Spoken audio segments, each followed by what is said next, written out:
Sessão presencial, que é uma coisa que paulatinamente vamos tentando começar a retomar, até porque as sessões presenciais, quanto a mim, permitem um debate bastante mais vivo, mais esclarecedor. Por muito que nós já estejamos habituados às novas tecnologias, para mim continua a ser presencial tem uma diferença extraordinária na capacidade de passagem de conhecimento, que nas redes variadas não é a mesma coisa. E por isso temos tentado, já vindo a pôr algumas sessões. E uma das pessoas que há muito tempo também estava pensada, aliás até com o Sr. Dr. Sérgio Barreira também, porque é uma pessoa que estes temas é um tema também que o interessa e sabe muito, e agradeço que esteja aqui hoje presente, como a todos os demais que vieram assistir presencialmente a esta nossa conferência, que é sujeita a programas e mitos ao tema e mitos da mediação familiar. E eu queria apresentar, antes de mais, a doutora Isabel Oliveira. Já tivemos a oportunidade de nos conhecer, mas conhecemos também virtualmente, e portanto é hoje um prazer, um grande prazer que a recebo nesta casa dos advogados de Cascais, e lhe agradeço, senhorada, ter-se deslocado de Coimbra, onde vive, para vir aqui dar o seu contributo neste tema, que é um tema que realmente é fundamental e que tem sido tratado quase como um patinho feio e muito esquecido, e não há ainda a cultura de utilização da mediação como deveria existir, do meu ponto de vista.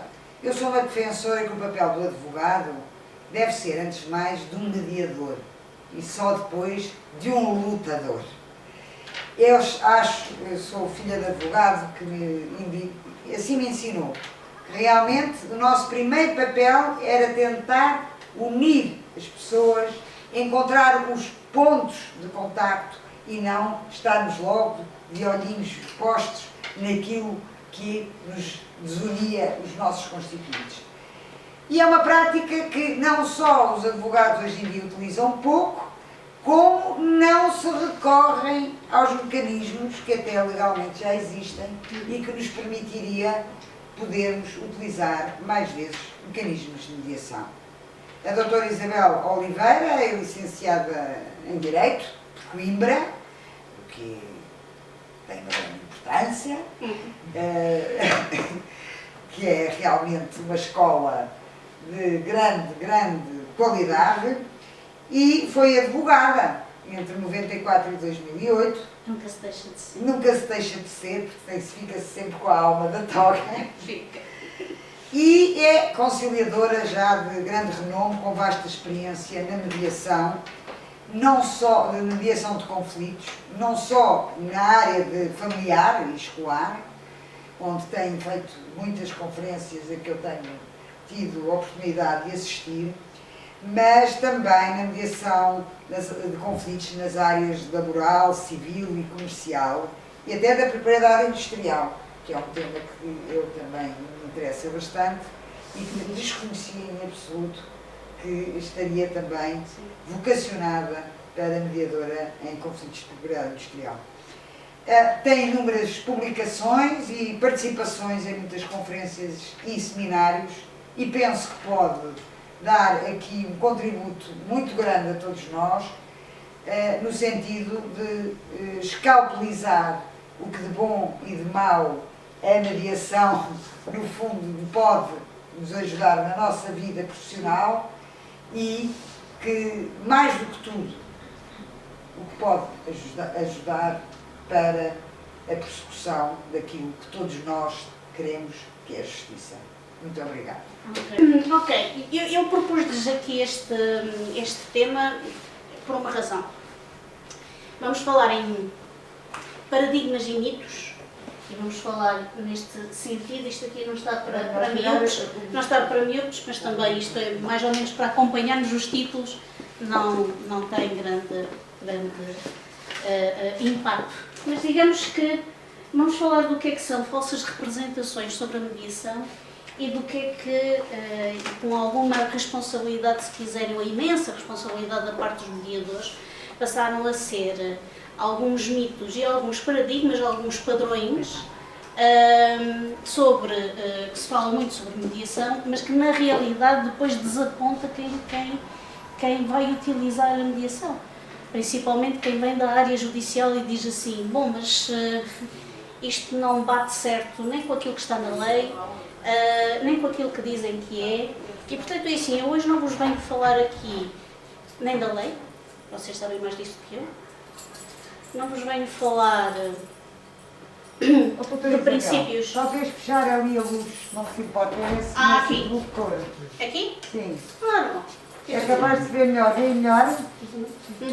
Sim, e a mim faz menos calor que eu lá. Tinha que fechar as persianas do lado do... Mas isto já passa. Este é que está aqui mais pequenino, depois vou ver que... Ok. Depois já... Ali sim um bocadinho. Ok. E portanto não vos vou falar aqui de uma forma muito, se quiserem, académica sobre o que é a mediação. Vou-vos falar sobre aquilo que faço. E vou-vos falar sobre... E vamos falar, ou seja, vamos transformar isto num diálogo. Okay? Já que somos pouquinhos, pode ser uma coisa mais familiar e mais dialogante, se quiser. E se uma coisa que eu tive que aprender foi um pouco isto. Aprender a baixar a batuta e deixar a orquestra tocar. E isto quer dizer aprender a colocar-me numa posição que não é a posição central, para que as pessoas que estão em conflito possam assumir a posição central.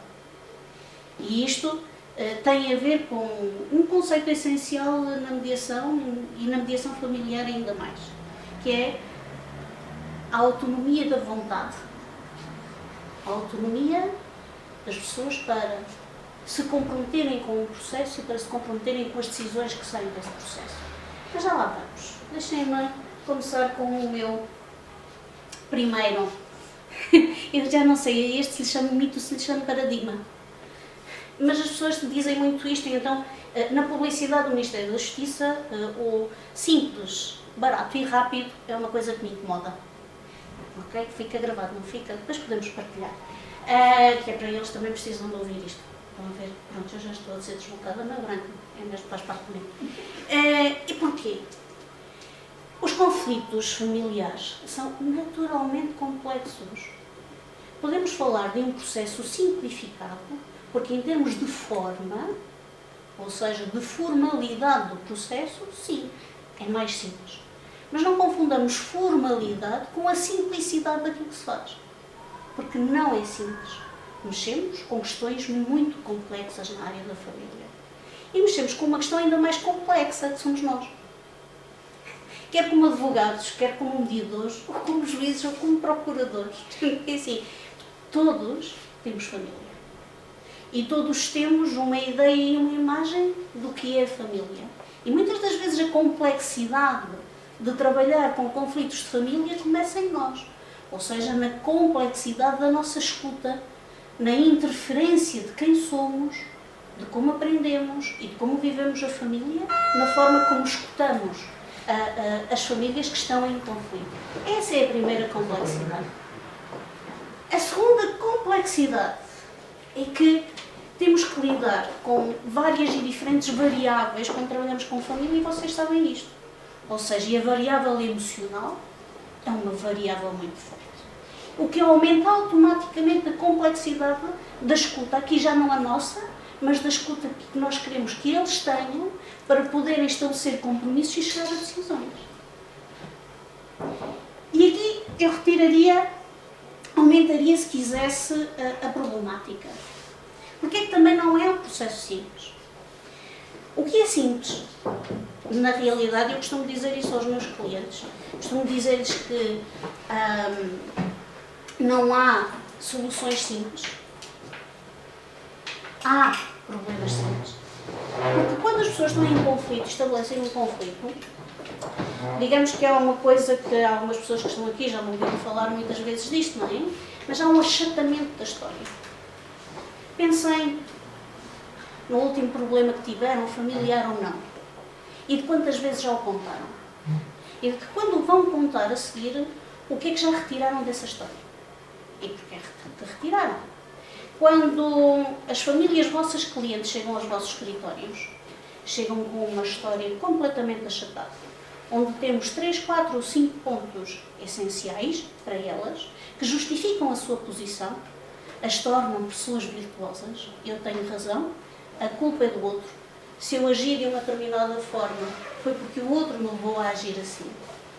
Eu sou o virtuoso, o outro é o vilão. E, portanto, todos os pontos da história que eu conto justificam o meu espaço de virtuosidade.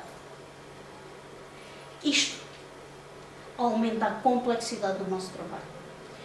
O advogado centra-se em descobrir os factos que não estão narrados.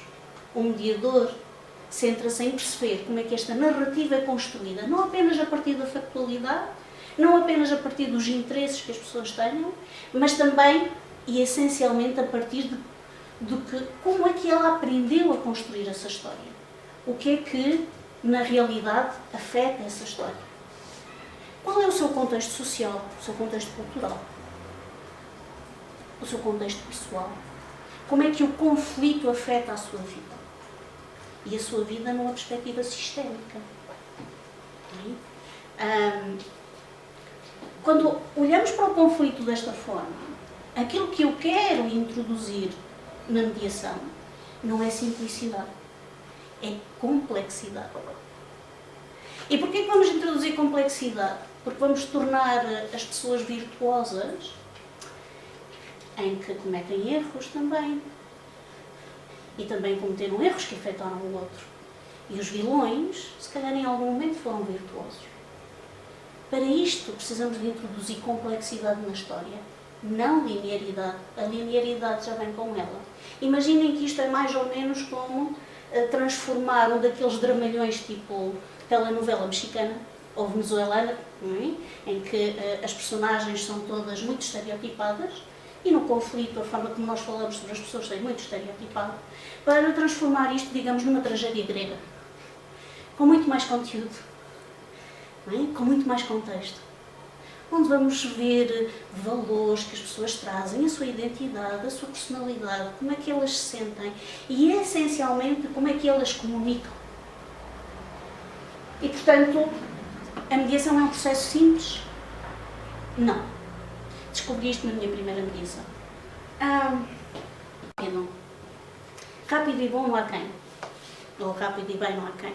Não é verdade? E esta coisa do barato, simples e fácil faz-me lembrar McDonald's. E a mediação não deve ser um fast food da justiça. Okay? Para mim é slow food. Porque trabalhamos com pessoas. E trabalhamos com problemas concretos, com pessoas concretas. Não as posso empurrar para uma rapidez e uma facilidade que não existe no tratamento da questão. Eu nunca me vou esquecer de uma das minhas mediações familiares mais rápidas. Aliás, era muito engraçado porque eu dou-lhes trabalhos para casa de vez em quando, eles levavam os trabalhos para casa, fazíamos juntos e chegavam sempre juntos, vinham no mesmo carro para a mediação. Isto é inusual, okay? Absolutamente inusual. A mediação levou 4 sessões e isto para mim é pouco. Ou seja, a minha média anda nas 8 das sessões. Portanto, imaginem isto. Eu, a páginas tantas, fiquei muito preocupada com eles. Porque cheguei à 3ª sessão e digo assim, bom, mas eles ainda se tratam por nomes carinhosos, conseguem falar, tomar decisões, e assim, porquê é que se divorciaram? Eles não queriam falar das razões do seu divórcio e eu respeito. Mas preocupava-me o que ia ser daquele acordo. E se de alguma forma estavam a esconder coisas que até para eles, falar sobre elas podia ser importante. E realmente descobri uma história contada em lágrimas por ambos, de um ciúme patológico, que afetava toda a relação e que afetou espaço, contextos de trabalho, contextos de relação familiar. Portanto, o efeito já era em bola de neve naquilo que era a história desta família e a sua história de sistema alargado. E aquilo que eu pensei foi, eu com eles precisava de um bocadinho mais de tempo. E aqui está aquele momento em que nós baixamos a batuta e deixamos a orquestra tocar. Teve que...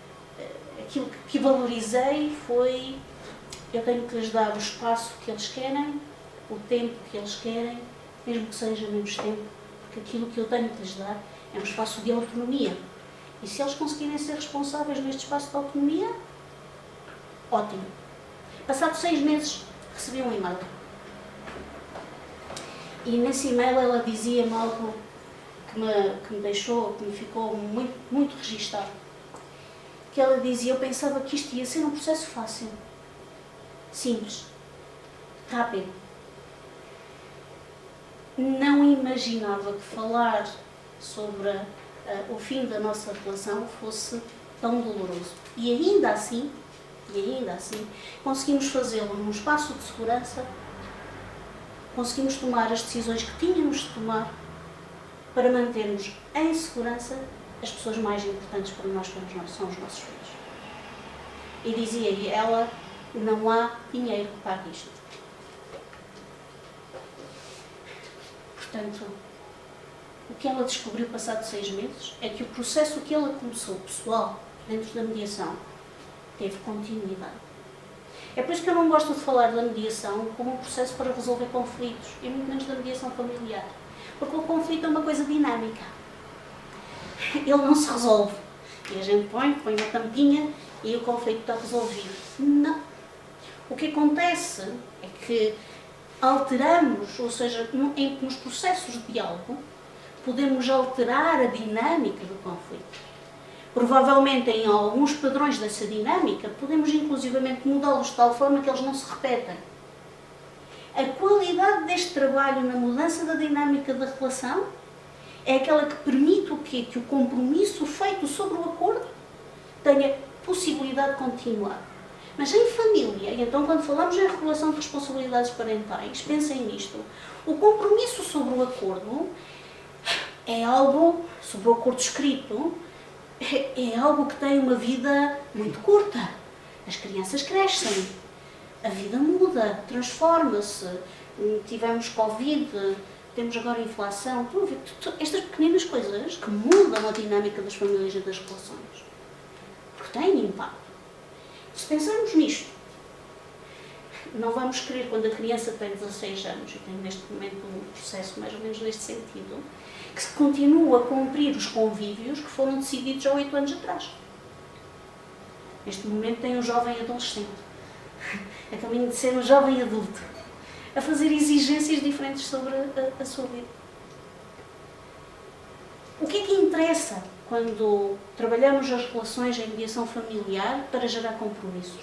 O compromisso é o compromisso psicológico gerado com a mudança da dinâmica de comunicação e da dinâmica da relação que permite, para o futuro, quando surjam novos conflitos ou novos dilemas ou problemas para resolver, as pessoas ganharem autonomia e responsabilidade para as resolverem por si. E agora, se calhar, vão dizer assim, isto de ser mediador assim é um mau negócio, porque a gente ensina-os a resolver os problemas, depois não voltam cá.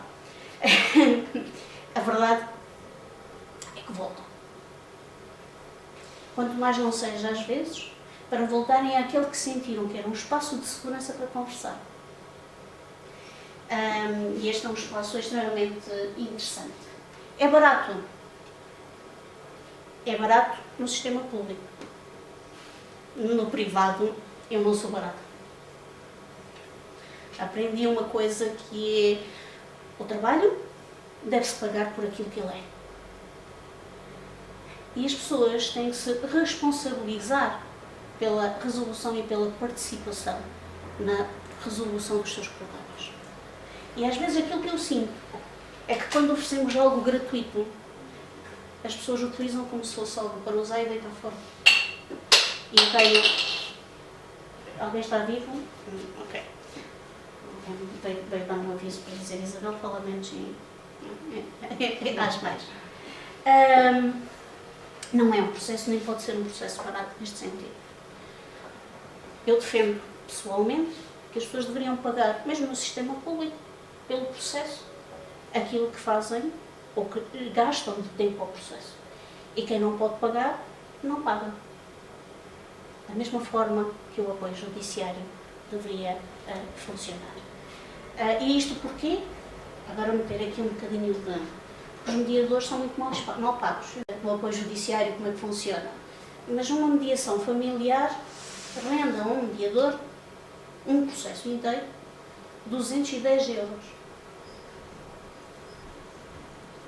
Ora, a partir do momento em que começa a pagar para trabalhar, ou tem uma ética de ferro e continua o seu trabalho e, portanto, e faz as sessões necessárias, ou a partir de um determinado momento paga para trabalhar. E isto deturpa o sistema. Às vezes temos que ter muito cuidado com esta ideia do que é que podemos oferecer gratuitamente, se não podemos oferecer gratuitamente algo com qualidade. Eu não estou a pôr em causa a qualidade dos colegas que são mediadores familiares. Eu estou a pôr em causa é que quando fazemos isto, naturalmente, assim, os colegas tentam 2, 3, 4 sessões, máximo às vezes, e dizem assim, olha, não deu. Enquanto comigo é negociada a sessão, o pagamento é a sessão, e também o que é que acontece? Estão muito mais aplicadinhos nas sessões. Porque têm um compromisso de participação, de colaboração, de pagamento à sessão. Portanto, é assim, não tem por que ser barato. E às vezes o barato sai caro. Uma outra questão, e isto às vezes toca-me muito pessoalmente. A mediação é um processo que serve para reconciliar os casais. Está no despacho de mediação familiar pública, de que serve para reconciliar os casais.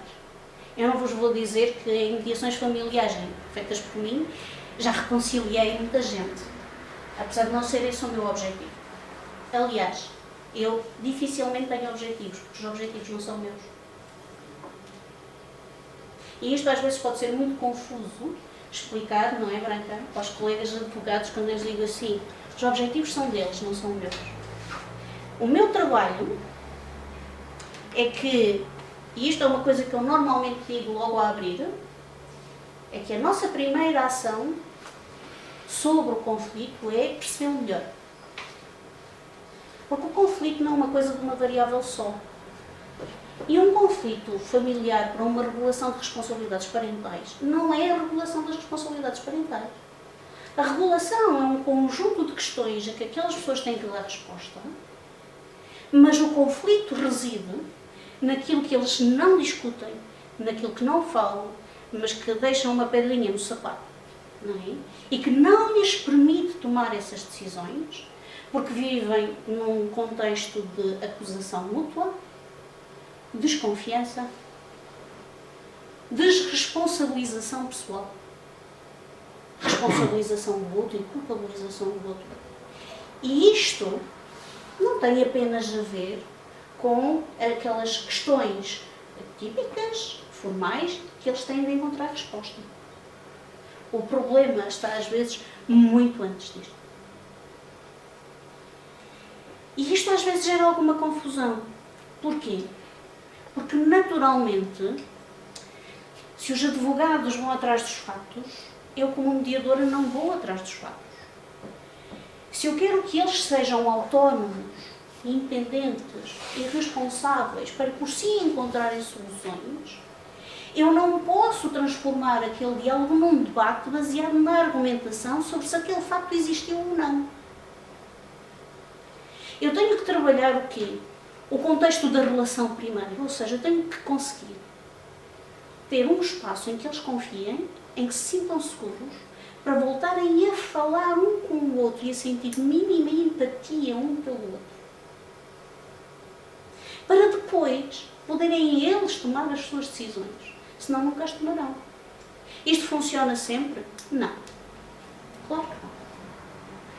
Eu costumo dizer que vamos ter pessoas que nem a mediação, nem os tribunais, nem a terapia alguma vez resolverão o seu problema.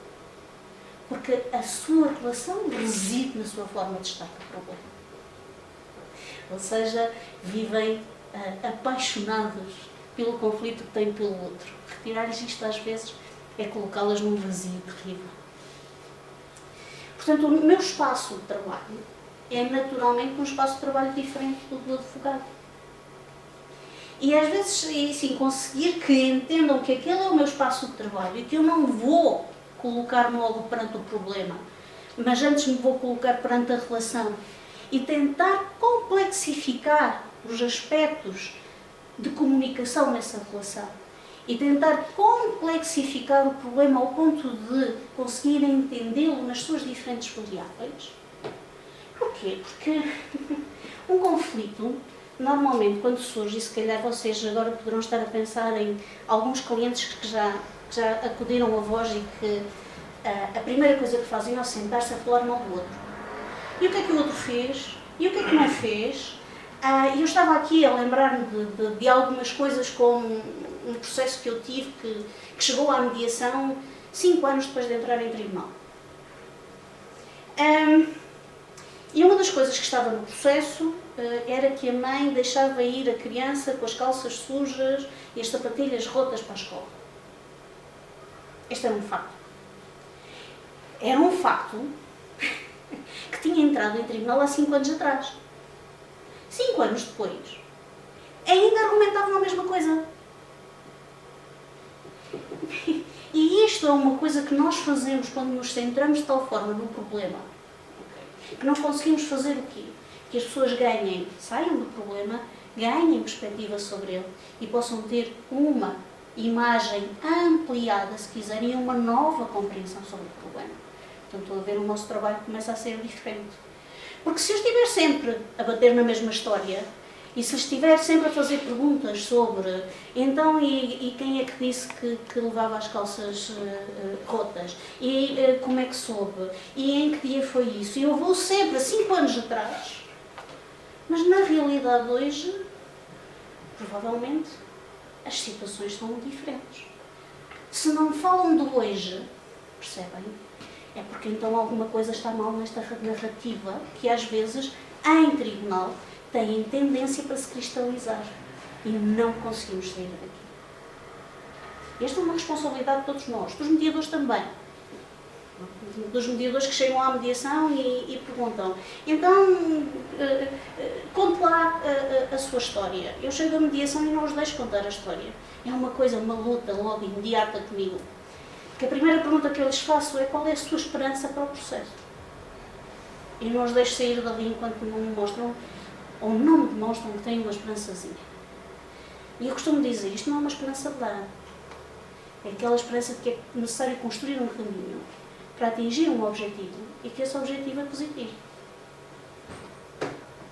Porque se a primeira coisa que eu permito a alguém é que chega a uma mediação e me conta a história tal qual traz montada, não é? Saiu de casa a pensar naquilo, se calhar deitou-se a pensar naquilo, construiu a sua história muito bem e chega ali com ela toda montada. É muito difícil, percebem? Com base nisto, eu permitir que eles construam uma comunicação diferente entre si. Portanto, eu tenho-me de focar em coisas mais positivas. Porque aquelas pessoas, provavelmente, têm momentos em que ainda conseguem falar, cooperar, tiveram momentos que foram positivos e construídos por ambos. E algo aconteceu nas suas vidas que provocou a ruptura. Mas não é pela ruptura que as pessoas mudam completamente. Como é que é possível eu confiar hoje e desconfiar completamente amanhã?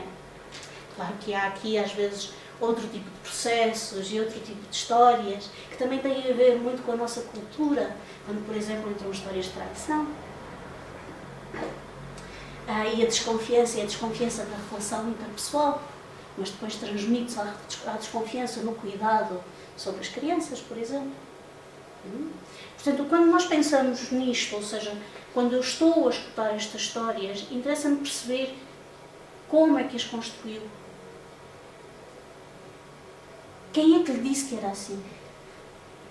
Como é que aprendeu a olhar para o problema desta forma? A nossa cultura cria, por exemplo, discursos que são dominantes, mas que mudam. Não é? Reparem, é assim, nós pegamos no direito da família, agora deixem-me ir à minha pistola de advogada, e vamos antes de 74.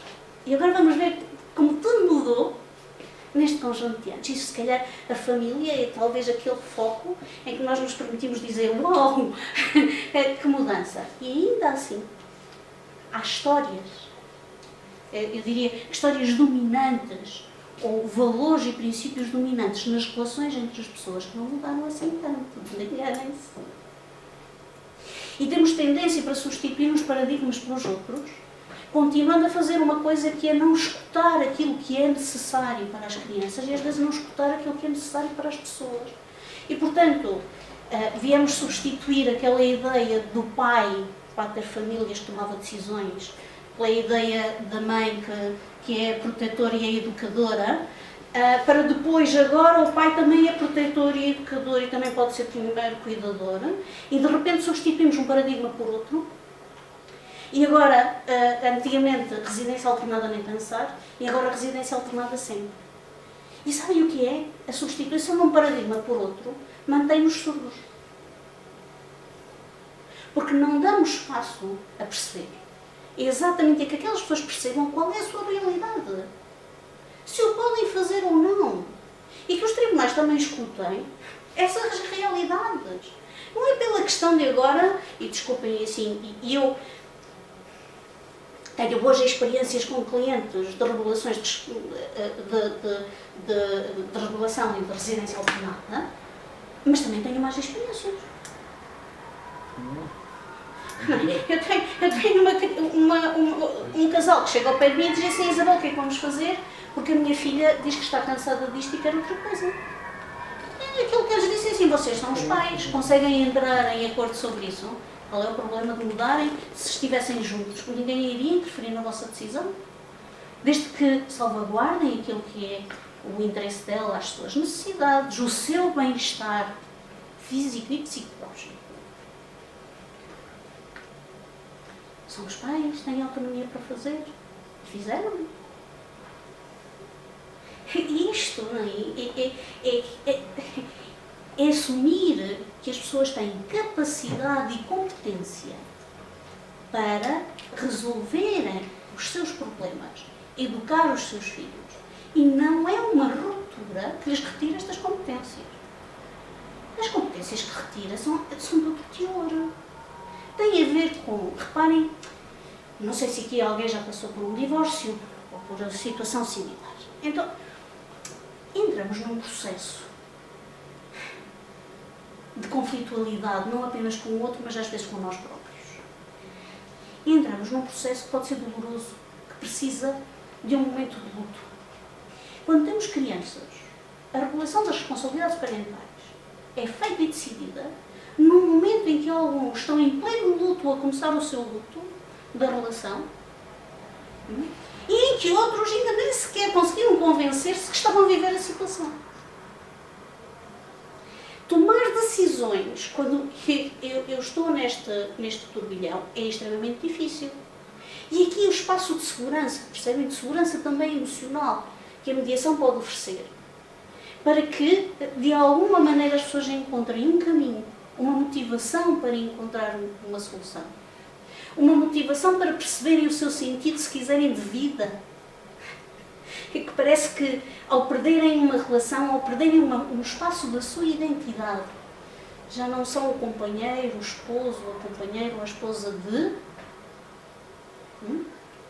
Esse pedacinho da identidade saiu. Agora a identidade já não é casado ou viver em união de facto, agora a identidade é divorciado ou separado. Isto mexe. E agora a minha identidade não é do pai ou da mãe que todos os dias exerce a sua responsabilidade, não, é do pai ou da mãe que há uns dias que não está presente. Isto dói. Não podemos ignorar a dor à custa de dizer às pessoas que elas têm que tomar decisões objetivas ignorando aquilo de subjetivo que é o que as impede de tomar decisões objetivas. É óbvio que a lei tem considerações diferentes a fazer, mas a mediação não tem que subjugar plenamente a essas intenções, porque tem que criar este espaço, senão não há espaço de diálogo. Um diálogo não é um debate. Aliás, há alguém que diz que o diálogo começa quando o debate termina. Um debate tem por base a argumentação. Um diálogo tem por base a capacidade de escutar o outro no seu domínio de intenção e de opinião e de estar aberto a tentar perceber qual é esse domínio. E de estar disponível para mostrar o meu de uma forma positiva. É aqui que começa o diálogo. Para chegarmos aqui, há todo um trabalho a fazer, que é um trabalho que, por vezes, gera reconciliação.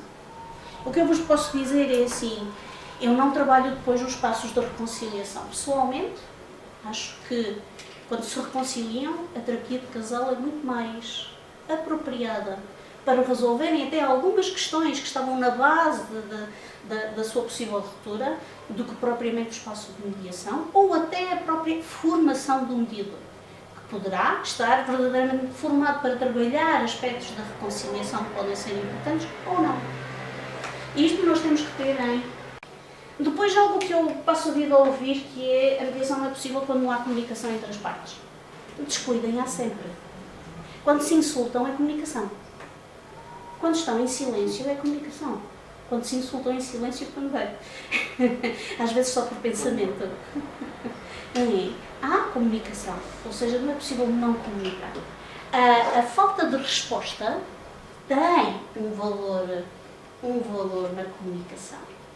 Tem um valor de mensagem. A qualidade da comunicação pode, isso sim, levar-nos a pensar no tipo de mediação ou de modelo de mediação a utilizar. A intensidade do conflito, o seu momento de escalada, pode nos levar a pensar se podemos utilizar uma mediação com um caráter mais negocial ou se temos de pensar numa mediação que tem muito mais em vista o trabalho sobre a relação e sobre a comunicação, que depois lhes permite serem eles a abrirem este espaço. O que quer dizer que os primeiros momentos de escuta são, por exemplo, momentos extremamente difíceis e que me leva, se não estou em erro, peraí, é este, eu depois volto atrás. Como é que eu, como mediadora, me relaciono com os meus colegas advogados? Em termos de quais são os momentos ideais para o advogado estar presente, fazer parte da mediação ou não. O que eu vos posso dizer é que quando os meus clientes que surgem, a maioria dos meus clientes normalmente têm advogado, que é engraçado. Porque às vezes eu sou mais vezes contactada pelos advogados do que propriamente por pessoas sem advogado. E a primeira coisa que faço é falar com os advogados, muitas das vezes sem os seus clientes. O que é que eu quero com isto? Muito simples. É falar com os colegas sobre como é que eu trabalho, como é que vamos trabalhar em conjunto e como é que aqui podemos fazer uma equipa que funcione para, digamos que, o objetivo final. E porquê? Porque nestas as primeiras sessões que eu começo individualmente, dificilmente eu tenho um casal, os dois, numa primeira sessão comigo. Normalmente eu estou uma ou duas sessões individuais com cada um deles. Porque quero ouvir a história sem então ouvir a comunicação, sem estar condicionado pela presença do outro, pelo seu não verbal, pelas suas expressões paraverbais, o encolher de ombros, um torcer a cara, grunhir de vez em quando, se quiserem, algo assim.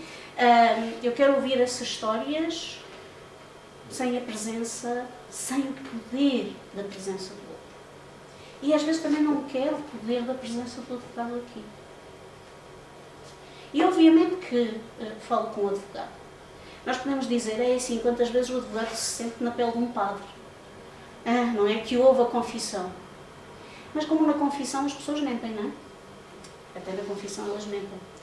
E na mediação também. Para mim isso não é um problema. Mas para o advogado pode ser. O que é que eu peço aos meus colegas advogados? Que não estejam presentes nestas primeiras sessões. Primeiro, para evitar também a sua influência. Segundo, porque se alguém, mesmo nas primeiras sessões em conjunto, como é que a pessoa vai reagir à presença do advogado do outro para falar de situações que às vezes ainda são íntimas? Mas interessa-me que o advogado saiba, primeiro, o que é que vamos tratar, e normalmente são eles que me dizem, ou seja, quais são os problemas que nós trazemos do tribunal que têm necessariamente que ser trabalhados. Ok, espaço do advogado, espaço do direito, objetivação daquilo que temos de trabalhar. Depois, quando as pessoas começam a construir espaços de acordo, quem é que está nas minhas comunicações com a autorização dos seus clientes? O advogado, naturalmente. Quem é que sabe sempre que os seus clientes vão estar em sessão ainda que não estejam presentes? Os advogados sabem sempre, porque eu comunico sempre. Às vezes até me parece um excesso, mas não é. Eles sabem que no dia X, a tantas horas, o seu cliente esteve comigo. E há um momento em que eu lhes vou dizer, e os seus clientes também, estão a ver, já temos aqui o início de um corpo de acordo. Este é o momento para vocês virem aqui, porque eu não quero redigir o acordo. Quero que esse seja o espaço do advogado. Para eu poder fazer o meu trabalho sem pisar linhas de fronteira, e depois a minha costela de advogada naturalmente de vez em quando sobressai. É um dos meus defeitos, ainda tenho que o curar, quer dizer, não é defeito, é feitiço. mas tenho que o curar. Portanto, é assim, os advogados podem e devem participar na mediação. Participar não significa estar sempre presentes na sessão. Significa que são também a base de retaguarda, de garante do direito, de informação e de aconselhamento dos seus clientes. E isto é essencial. Porque se há uma coisa que nos prejudica imenso em mediação quando não há advogados, são as ideias feitas, tiradas do Google, da Wikipédia, do amigo de café, sobre os direitos que têm e aquilo que podem fazer, e porque a outra pessoa já fez assim e, portanto, que o advogado para mim aqui é importantíssimo quando tem este espaço de dizer ao cliente o que pode e o que não pode fazer, o que tem direito e o que não tem direito a fazer. Mas para isto eu tenho que estabelecer uma relação. Temos que estabelecer uma relação de trabalho que se calhar é uma relação de trabalho diferente. Mas eu diria que, agora deixem-me ter aqui um bocadinho a pata, desculpem a expressão, na vossa área. O advogado de família precisa de reencontrar o seu espaço, porque tem perdido espaço. Mas reencontrar o seu espaço implica adaptar-se a um novo conceito do que é estar em família. E cuidado com o novo conceito. Porque apesar de eu ser a favor do princípio da consensualidade, há algo que me perturba quando é a primeira coisa que nós colocamos em perspectiva e como objetivo para as pessoas. Eu evito sempre dizer que o meu objetivo ou que o objetivo da mediação é chegar a acordo, apesar de estar na lei. Porque pode não ser. E podem não querer chegar a acordo. E têm direito, é que seja um juiz a dizer-nos como é que deve ser. Ok? Mas essencialmente isto, às vezes há pessoas que para chegarem a consenso, calam a sua voz, aquilo que têm para dizer, aquilo que já lhes doeu, e às vezes calam coisas que são extremamente importantes. Uma delas, a violência. Também. E, portanto, não nos desenganemos quando empurramos as pessoas para o consenso, mas não lhes damos espaços de diálogo e de escuta que sejam essenciais para evitar que este consenso seja baseado, sabem, numa paz. Agora vou usar uma expressão de uma cliente que eu durante anos não usei esta expressão, uma paz podre. Os consensos não servem para isto.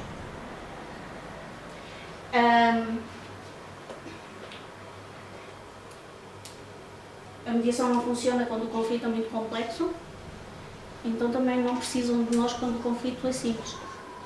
Porque quando o conflito é simples, também não precisam de mim. Naturalmente, aliás, muitas pessoas vão à livraria Bertrand, compram umas minutas de acordo de divórcio e quando não a compram, vão à conservatória mais próxima que também lhes dão as minutas. E isso é que não é? Ora, são as minutas chapa 5. E quando recebem o juiz a dizer, explicar ao casal que iriam para uma mediação feita por umas senhoras psicólogas. Não sou psicóloga, ok? Não é necessária esta ideia, que é também uma coisa que eu às vezes digo aos advogados, que é qual é o posicionamento profissional e esta ideia de que temos de transmitir bem o que é que fazemos e como o fazemos. O Paulo Freire dizia aos professores e às professoras que professor ou professora não é tia. Eu costumo dizer aos advogados que advogado não é assistente social, nem é psicólogo. O mediador também não. Ou seja, temos funções muito específicas no trabalho da relação. Podemos utilizar conceitos ou estratégias? Sem dúvida que sim. Os advogados também fazem perguntas abertas. São psicólogos porque fazem perguntas abertas? Não. Podemos utilizar estratégias que vêm da psicologia naturalmente. Isso não nos torna naquele profissional capaz de avaliar uma competência, capaz de avaliar uma patologia. É completamente diferente. A utilização que fazemos de algumas estratégias ou de algumas técnicas que vêm da área da psicologia tem a ver com uma aplicação concreta para trabalhar o conflito e trabalhar o diálogo. Portanto, os profissionais da área da mediação e na mediação familiar vêm de diferentes áreas. Se calhar, a grande maioria somos advogados e psicólogos. E depois temos alguns sociólogos, assistentes sociais também começam a haver muitos. Mas depois cuidado com as confusões que se fazem aqui, ok? E cuidado às vezes com as confusões, eu costumo dizer que é necessário, se calhar, fazermos um dicionário que todos aqueles que trabalhamos na área da família e ligado ao mundo judicial pudéssemos utilizar. Que era para deixarmos de tornar as famílias áreas ou contextos de multi-intervenção. Eu tenho casais que já chegaram à mediação, estão a ver, aqueles 5 anos depois, não é, de entrar o processo em tribunal, já tinham passado por terapia familiar, já tinham passado por um CAFAP e agora estavam em mediação e a ATE também já tinham passado. Portanto, é assim, de repente, não é, eles sabem mais da história do que eu. Eles tiraram o curso inteiro e já estão a fazer doutoramento. Há algo que temos que introduzir neste conceito de intervenção junto da família, que tem a ver com qual é o momento, qual é a necessidade, quais são as necessidades concretas daquela família, para podermos dizer que tipo de intervenção é que vai ter. E qual é a intervenção que pode ser adequada. Alguém precisa de acompanhamento psicológico? Alguém precisa de um projeto de educação parental que um CAFAP faz? Mas agora não mandem para um CAFAP vocacionado para a educação parental.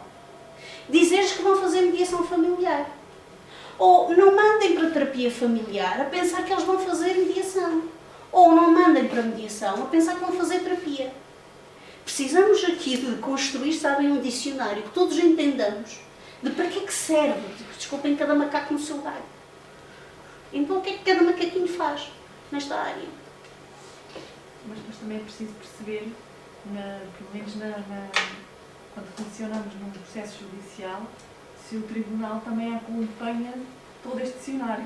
Não, precisam de partilhar o dicionário connosco. Ou precisamos de partilhar esse dicionário entre todos, incluindo o tribunal. O que eu acho é que, apesar de o tribunal ter o seu espaço de aconselhamento, a questão é que às vezes andamos todos perdidos. Às vezes eu não sinto que andamos muitas vezes perdidos. Eu tenho a sensação muitas vezes que é também uma questão de gestão de recursos. Sim. Se então está mais cheio ali, então manda para ali. Sim. Não tem a ver com o tipo de intervenção. Sim, não tem a ver com o tipo de intervenção. E reparem, depois há algumas confusões que se fazem, ou seja, reparem uma coisa, é assim, se um casal está em mediação familiar, assinou um protocolo e foi informado necessariamente de como é que esse processo funciona. E há um espaço que é o espaço de confidencialidade. Agora imaginem que eles estão a fazer mediação numa instituição vocacionada para outra coisa, que não assina este protocolo de confidencialidade. Não. E que depois, Repare, para mim é estranho que um casal esteja num espaço terapêutico onde se está a abrir, onde se está a mostrar e onde depois se faça relatório desse espaço terapêutico. E depois, é assim, naturalmente, há pessoas que já vão com o pé atrás. Ou seja, o espaço terapêutico não vai funcionar. Porque sabendo que vai sair do lado relatório, naturalmente não vão fazer aquilo que é o seu compromisso com esse espaço de terapia. Naturalmente, isto já inquinou todo o trabalho. Porquê que a mediação não faz relatórios? Exatamente por isto. O espaço de confidencialidade é um dos espaços de segurança, como a confidencialidade do advogado-cliente. É aquele espaço de segurança que nos permite trabalho e que nos permite abertura. Se eu vou violar isto, a confiança, é assim, a confiança, não é inversamente proporcional à valoração do risco. Portanto, se eu sinto que a minha intervenção naquele processo é arriscada para mim, o meu nível de confiança está cá em baixo.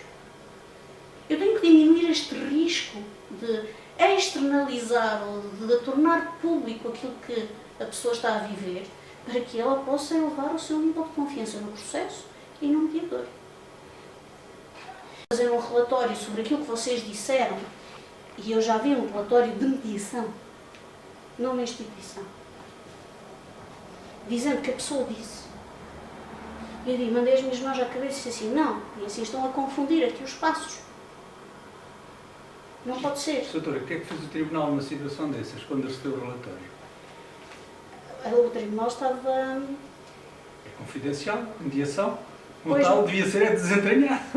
Não é? Depois Não eu devia ter vou valor dizer nenhum. que assim, Não é? eu fiz um parecer e depois ainda nem fui ver o que é que aconteceu. Porque na mediação nada nos dizem, da Não. forma como decorre, nem devem dizer. Quando Nem as pessoas devem queriam dizer. começar a falar, a primeira coisa que lhe dizíamos, meus caros, isto é confidencial, é espaço vosso e do mediador. A única coisa que sai da mediação é houve acordo, e Ou sai não o houve, acordo, veio o acordo para a ou homologação. não Pois. houve acordo. E eu sei que isto é muito difícil de manter às vezes estas linhas de fronteira, naturalmente, que é muito difícil, mas elas mantêm-se. E isto mantém a confiança e permite criar espaços de segurança. Senão eles não existem. Ou temos muita dificuldade em construí-los, não é? É quando eu tenho um elemento a utilizar uma linguagem depreciativa relativamente ao outro e eu não deixo. Porque a neutralidade aqui é a manutenção de uma situação de violência que o diálogo depreciativo entre um casal é. E portanto é assim, aqui eu tenho que manter uma coisa que é extremamente difícil, que é manter este meu papel de eu não estar interessada na solução, mas é que eu tenho um interesse. E este interesse é que esta violência verbal e de exercício de poder sobre o outro não se mantenha. Interesses e necessidades. E nem sempre são negociáveis. Os valores e os princípios não são negociáveis. E enquanto estamos nisto, todos gastamos energia. Ok? Agora imaginem o que um mediador faz força. É isto.